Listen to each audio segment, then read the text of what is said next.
आज मैं आपको बताऊंगी 7 डेज, 10 डेज एंड 14 डेज की आइटनरीज अलोंग विद कॉस्ट, कहाँ रहना है, क्या क्या करना है एंड एवरीथिंग। सो चाय कॉफी लेके बैठ जाओ बिकॉज ये एक डिटेल्ड वीडियो होने वाला है जिसके एंड तक आप खुद प्लान कर पाओगे अपना वियतनाम ट्रिप। तो सबसे पहले बात कर लेते हैं वीजा की। इंडियंस को लगता है ई वीजा, पर पर्सन कॉस्ट आती है $25 और वीजा जो है वो आसानी से मिल जाता है, इतना डिफिकल्ट नहीं है। सारी डिटेल्स करेक्ट भरना, specially entry and exit port. अगर डिटेल वीडियो चाहिए तो कमेंट्स में बताओ, मैं सेपरेट वीडियो बना दूंगी उसके ऊपर। 5 से 6 दिन में आपका वीजा आपकी रजिस्टर्ड मेल आईडी पे आ जाता है, लेकिन मैं सजेस्ट करूंगी कम से कम 15 दिन पहले अप्लाई कर लो और वीजा की हार्ड कॉपी लेके ही जाना है इमिग्रेशन के लिए। सो नेक्स्ट बात कर लेते हैं फ्लाइट्स की। इंडिया की मेजर सिटीज से वियतनाम की मेजर सिटीज यानी हनोई और होचिमिन के लिए डायरेक्ट फ्लाइट्स अवेलेबल है। मैं अपनी फ्लाइट्स बुक करने के लिए यूज करती हूँ स्काई स्कैनर बिकॉज ये मल्टीपल वेबसाइट्स के रेट कंपेयर करके दे देते हैं। नाउ वियतनाम जाने के लिए ना 2 एयरलाइन सबसे ज्यादा फेमस है, एक हो गई वियतजेट, दूसरी है वियतनाम एयरलाइंस।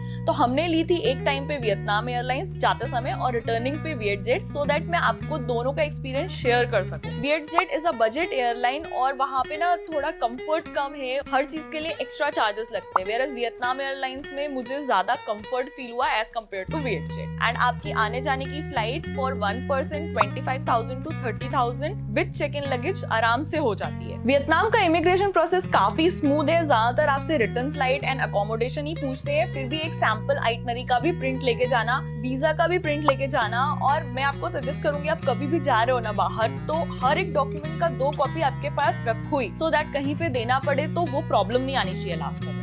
लैंड करने से पहले ग्रैब ऐप और क्लुक ऐप जरूर डाउनलोड कर लेना। ग्रैब आपको टैक्सी करने में हेल्प करेगा और क्लुक आपको अट्रैक्शंस बुक करने में हेल्प करेगा। उसके अलावा गूगल मैप्स और गूगल ट्रांसलेटर तो होना ही चाहिए। सो करेंसी के लिए यूएस डॉलर्स लेके जाओ, एक्सचेंज रेट सब जगह अच्छे मिलते हैं। अप्रोक्सीमेटली $100 जो है वो एयरपोर्ट पे करवा लेना कन्वर्ट लैंड होने के बाद। उसके अलावा जैसे जैसे जरूरत लगेगी थोड़ा थोड़ा करेंसी एक्सचेंज कराना बिकॉज बहुत ज्यादा नोट इकट्ठे हो जाते हैं, तो वो बात का ध्यान रखना। एंड मैंने एक चीज देखी कि गोल्ड ज्वेलरी शॉप पे भी काफी अच्छा रेट मिलता है, बहुत सारी गोल्ड ज्वेलरी शॉप पे भी एक्सचेंज फैसिलिटीज है। उसके अलावा फॉरेक्स कार्ड ले जा सकते हो। मैं स्केपिया और एसबीआई का क्रेडिट कार्ड यूज करती हूँ, वो मुझे काफी ठीक लगता है। एंड जगह जगह पे एटीएम है तो कैश विड्रॉल का भी कोई इश्यू नहीं होने वाला है। And it is a cash heavy country, तो आपको हमेशा कैश आपके पास रखना पड़ेगा। 100% कार्ड पे रिलाय मत कर। तो हमने सिम जो है वो एयरपोर्ट से ही ले लिया था, आप भी ले लो, बाहर उसको आराम से टॉप अप करा सकते हो। और रेट में कोई मुझे तो इतना ज्यादा डिफरेंस फील नहीं हुआ था। ऑल्सो अगर आपका फोन सपोर्ट करता है तो आप ई सिम भी ले सकते हो क्लुक से। सो नेक्स्ट आता है how to get around inside Vietnam. सबसे पहले अगर आप शहर के अंदर की बात करो तो आप स्कूटी रेंट कर सकते हो। स्कूटी इजीली आपको 600 रुपए पर डे में मिल जाती है। बाहर भी बहुत सारी शॉप्स है, नहीं तो आप जहाँ रह रहे हो वो होटल वाले को बोलोगे तो वो भी अरेंज करा के दे देगा। आप जब स्कूटी रेंट करते हो तो अच्छे से उसका वीडियो प्रॉपर बना लो और ओनर को दिखा दो, जिससे बाद में कोई ऐसी चीज जो आपने डेंट नहीं लगाया उसका आपको चार्ज ना पे करना पड़े। और इंडियन ड्राइविंग लाइसेंस पे आपको मिल जाता है, इंटरनेशनल ड्राइविंग लाइसेंस कोई मांगता नहीं है as such. So next when you talk about between the cities, सबसे पहला है sleeper buses, very very comfortable, इतनी neat and clean and washrooms भी रहते हैं। नेक्स्ट आती है आपकी स्लीपर ट्रेन्स। स्लीपर ट्रेन थोड़ी एक्सपेंसिव हो सकती है लेकिन काफी अच्छी कनेक्टिविटी है। एंड नेक्स्ट आती है आपकी इंटरनल फ्लाइट जो कि बहुत ही रीजनेबल होती हैं। I went from Hanoi to Phu Quoc for just 3,000 पर person and same for Phu Quoc to Ho Chi Minh. तो वियतनाम में ना फूड सीन काफी अच्छा है, वेज चाहिए हो या नॉन वेज चाहिए हो सारे ऑप्शंस इजीली मिल जाते हैं। एंड इंडियन रेस्टोरेंट्स जो है वो सारे मेजर सिटीज में अवेलेबल है एंड प्राइसिंग भी अप्रोक्सीमेटली इंडिया के आसपास ही है। ये लिस्ट है सारे इंडियन रेस्टोरेंट्स की जो हमने ट्राई किए थे with rating, so you can take a screenshot. और अगर कुछ वेजिटेरियन नहीं मिल रहा है तो गूगल पे चेक करके डालो, मैं यहाँ छोड़ देती हूँ, वो आपको आसपास के सारे वेजिटेरियन ऑप्शंस बता देगा। ये हैप्पी काउ करके ऐप है जो आसपास के सारे वेज, इंडियन, वीगन सारे रेस्टोरेंट्स के बारे में बताती है। Some facilities are free of cost, so you can download. और अगर कुछ वियतनामीज ट्राई करना है तो बान मी जरूर ट्राई करना, बहुत अच्छा रहता है specially for breakfast and lunch. North और साउथ में ना टेस्ट उसका वेरी करता है, तो दोनों जगह ट्राई करना। और आप ट्राई कर सकते हो pho, it is a broth with noodles, veggies और मीट एंड काफी फेमस है वहाँ पे। उसके अलावा वहाँ पे सबसे ज्यादा फेमस है वियतनामीज कॉफी, इतनी वैरायटीज है, like normal Vietnamese coffee, coconut coffee, salt coffee and egg coffee. थोड़ा आउटस्कर्ट्स में जब आप जाओगे ना या फिर आप हलोंग बे में ओवरनाइट क्रूज पे जाते हो तो उन 2 जगह थोड़ा फूड का प्रॉब्लम हो सकता है। यार देखो, सबसे पहले मैं बता देती हूँ वियतनाम बहुत ही सेफ कंट्री है even for solo female travellers, लेकिन हमें हमेशा अपना थोड़ा कॉमन सेंस यूज करते रहना चाहिए। तो सबसे पहली बात, अगर आप टैक्सी ले रहे हो तो ग्रैब से ही लो, आप करेंसी एक्सचेंज करा रहे हो तो नोट्स प्रॉपरली गिनो, क्योंकि मैंने पहले भी बताया कि बहुत ज्यादा करेंसी हो जाती है, तो स्मॉल नोट्स तो खासकर ध्यान से गिनो। और आपका पासपोर्ट कभी ऐसे रैंडम एजेंट्स या किसी के हाथ में मत दो कुछ बुकिंग करते टाइम, बी वेरी केयरफुल। बस बाकी और कोई प्रॉब्लम नहीं है, it's a very very safe country. चलो अब बात कर लेते हैं अकोमोडेशन की। तो गुड न्यूज ये है कि वियतनाम में अकोमोडेशन काफी बजट फ्रेंडली है। It will never put a hole in your pocket, चाहे आप होटल ले लो चाहे हॉस्टल्स ले लो, which is a good thing and it is applicable to all the cities majorly in Vietnam. तो सबसे पहले बात करते हैं हो ची मिन सिटी की। हो ची मिन सिटी में डिस्ट्रिक्ट 1 में रहो, वहां से सारे अट्रैक्शंस और नाइट मार्केट, शॉपिंग एरिया सब कुछ आसपास आता है।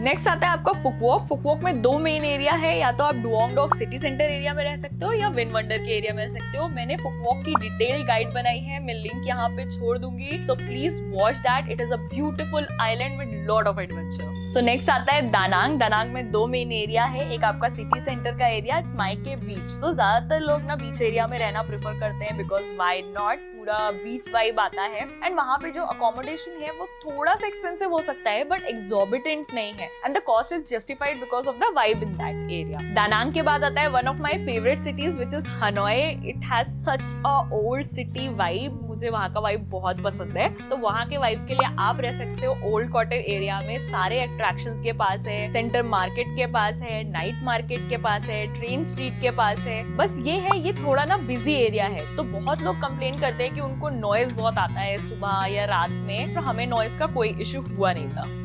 नेक्स्ट आता है सापा। सापा में तो आप सिटी सेंटर में ही रहो। सापा का भी मैंने डिटेल गाइड बनाया है, मैं लिंक यहाँ पे छोड़ दूंगी, तो आप पूरा वीडियो देख सकते हो। So more than any other country, आप वियतनाम में किस मंथ में जा रहे हो इस पे डिपेंड करता है आप कहाँ कहाँ जा सकते हो। तो यहाँ का टाइम चूज करना बहुत इंपॉर्टेंट है। रीजन बीइंग कि वियतनाम एक नैरो कंट्री है और लंबा कंट्री है, तो नॉर्थ का, सेंट्रल का और साउथ का मॉनसून टाइम बहुत अलग होता है, और मॉनसून यहाँ पे बहुत ही क्रूशियल रोल प्ले करते हैं। कई बार अगर आपने गलत वेदर चूज किया तो आप लैंडस्लाइड्स, टाइफून और फ्लडिंग में फंस सकते हो, स्पेशली इन सेंट्रल वियतनाम। सो अगर आप ऐसे टाइम पे जा रहे हो जब नॉर्थ में मॉनसून है, तो फिर भी एक बार चले जाओ, पर सेंट्रल वियतनाम का मॉनसून कंप्लीटली अवॉइड करना, बहुत फ्लडिंग हो जाती है। सब जगह जाके ऐसे टिक मारना जरूरी नहीं है, जहाँ जा रहे हो वहाँ एंजॉय करना जरूरी है। तो चलो अभी बात करेंगे आइटनरी के बारे में, क्योंकि सबसे ज्यादा लोगों का कंफ्यूजन है, सबसे ज्यादा क्वेश्चंस आते हैं, यार साउथ से स्टार्ट करें हो ची मिन से या फिर नॉर्थ से स्टार्ट करें हनोई से। तो इसमें ना बहुत इंपॉर्टेंट रोल प्ले करता है आपका वेदर।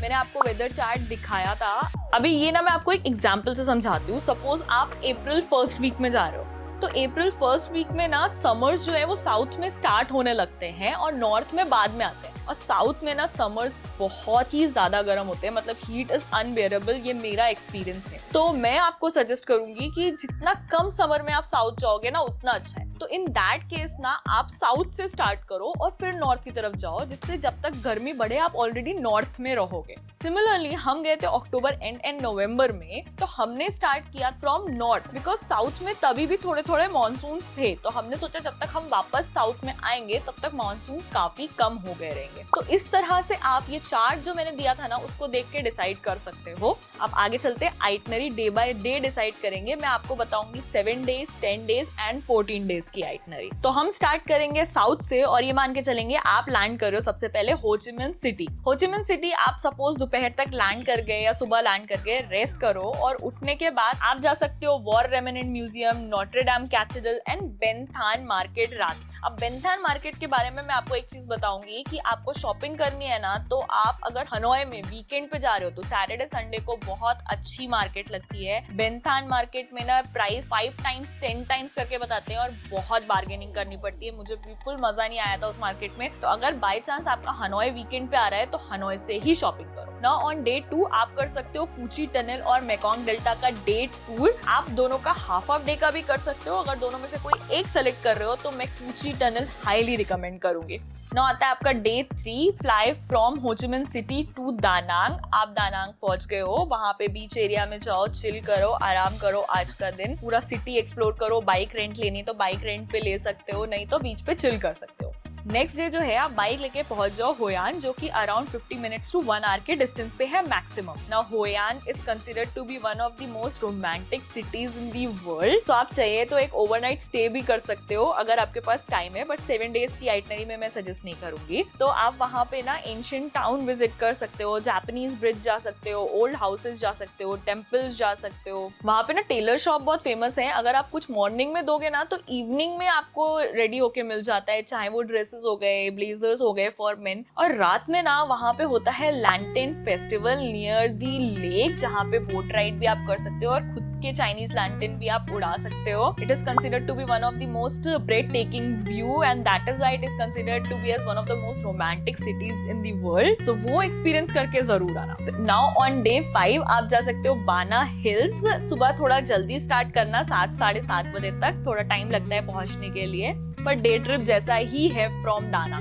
वहां पे पहुंच के आप वर्ल्ड की लॉन्गेस्ट केबल कार राइड ले सकते हो, आप गोल्डन ब्रिज पे जा सकते हो और वहां पे फैंटेसी पार्क है, वो ऑप्शनल है, जाना चाहो तो वहां भी जा सकते हो। पूरा दिन आपका वहां पे निकल जाएगा। Start returning by 4:30 5 o'clock and you will be back in Danang by 6:30 और 7।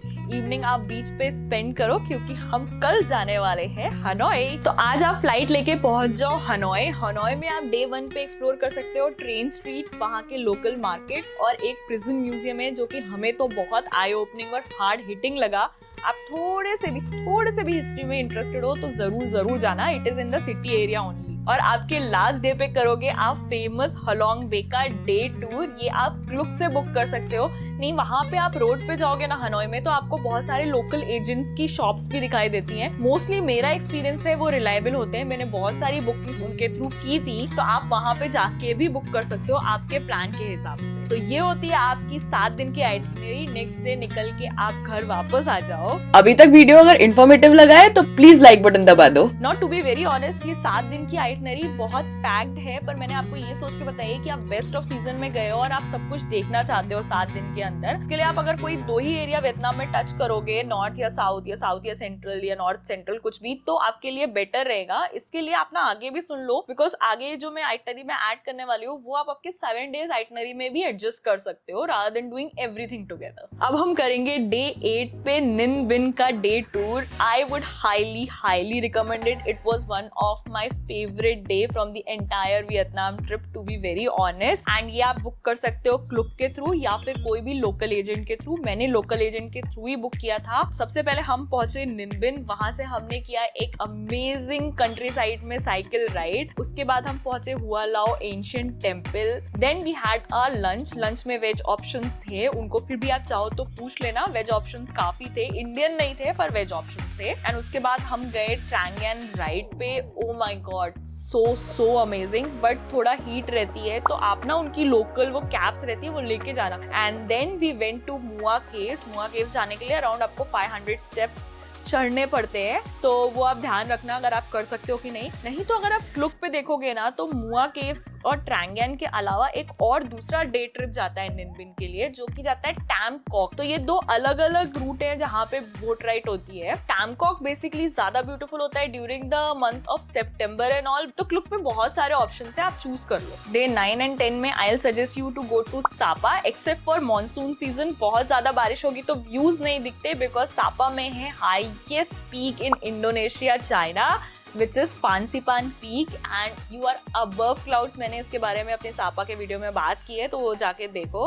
मैं आपको सजेस्ट करूंगी 2 नाइट्स। 9th डे को आप निकलो, हाफ डे में आप पहुंच जाओगे, हाफ डे एंड अगला पूरा दिन करके आप 11th डे पे वापस आ जाओ और रात की फ्लाइट लेके निकल जाओ। तो ये हो गई आपकी 10 दिन की itinerary. So this is a roadmap for 10 days itinerary. Please take a screenshot for reference. और अगर अभी तक वीडियो इन्फॉर्मेटिव लगा है तो please consider subscribing to the channel. अगर आप 2 वीक के लिए हो हमारी तरह, तो मैं आपको सजेस्ट करूंगी आप ऐड करो फुकवॉक। मैंने फुकवॉक की डिटेल गाइड बनाई है, मैं लिंक यहाँ पे छोड़ दूंगी।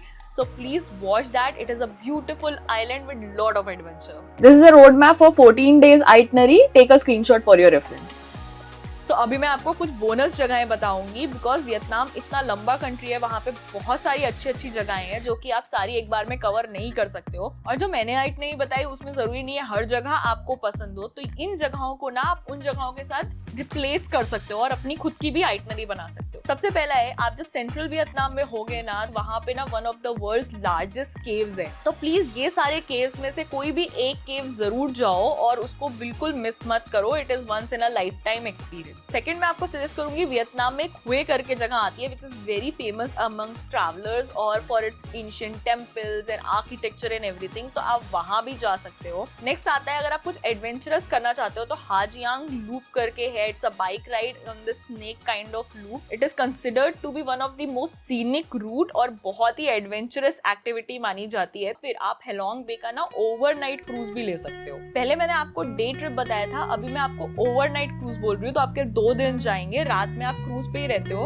ओनली द थिंग इज ये थोड़ा एक्सपेंसिव है बिकॉज ये हेलोंग बे में नहीं रहता है, ये आपको हानला बे में लेके जाता है, तो आपको एकदम क्लियर व्यू मिलता है। So it will cost you around 12,500 per person, which will include your breakfast, lunch and dinner at the boat. Also the activities, kayaking, boat ride inside the caves, fishing, cooking classes and all that. Also आप उनसे थोड़ा negotiate करोगे तो आपका from Hanoi pickup and drop भी वो include कर देते हैं। So overall it is a good package, but you can decide according to your budget. तो ये सारी जगह हैं जो आप अपनी आइटनरी में इंक्लूड कर सकते हो, जो मैंने आइटनरी बताई है उससे रिप्लेस भी कर सकते हो। Last but not the least कर लेते हैं बजट की बात, जो कि सबसे इम्पोर्टेंट है। नाउ एज मैंने पहले बोला कि Vietnam is a very budget friendly country. आप चाहो तो हॉस्टल में रहो, होटल्स में रहो, केवल बान मी खाओ, केवल फो खाओ विच इज वेरी वेरी रीजनेबल, या फिर एक पूरा इंडियन मील खा लो कभी कभी, जो कि थोड़ा आपको कॉस्ट में ऐड करेगा। तो आप ऐसे मिक्स एंड मैच करके अपना बजट कर सकते हो। सो जब आप ग्रुप ट्रिप बुक करोगे, चाहे क्लुक से चाहे किसी एजेंट के साथ, एक चीज ध्यान रखना, यहाँ पे देखो आपको लिमोजिन का ऑप्शन आता है, स्मॉल ग्रुप्स का ऑप्शन आता है और सबके प्राइस ना अलग रहते हैं। तो सबसे एक्सपेंसिव आपका लिमोजिन रहता है, लेकिन उसमें ज्यादा से ज्यादा 9 से 10 लोग रहते हैं, तो आपको कैसे एक प्राइवेट एक्सपीरियंस भी मिलता है, प्लस आप ग्रुप के साथ भी जाते हो। मैंने मोस्टली लिमोजिन वाला ही बुक किया था और मेरा एक्सपीरियंस काफी अच्छा था, तो आप आपके बजट के हिसाब से चूज कर लेना। सो मैंने सब कुछ कवर करने की कोशिश की है, फिर भी अगर कोई डाउट है तो कमेंट सेक्शन में डाल दो। I will be more than happy to reply. मैं ऑलमोस्ट सारे कमेंट्स की रिप्लाई करती हूँ। I will see you next time from another place. Until then take care, bye bye.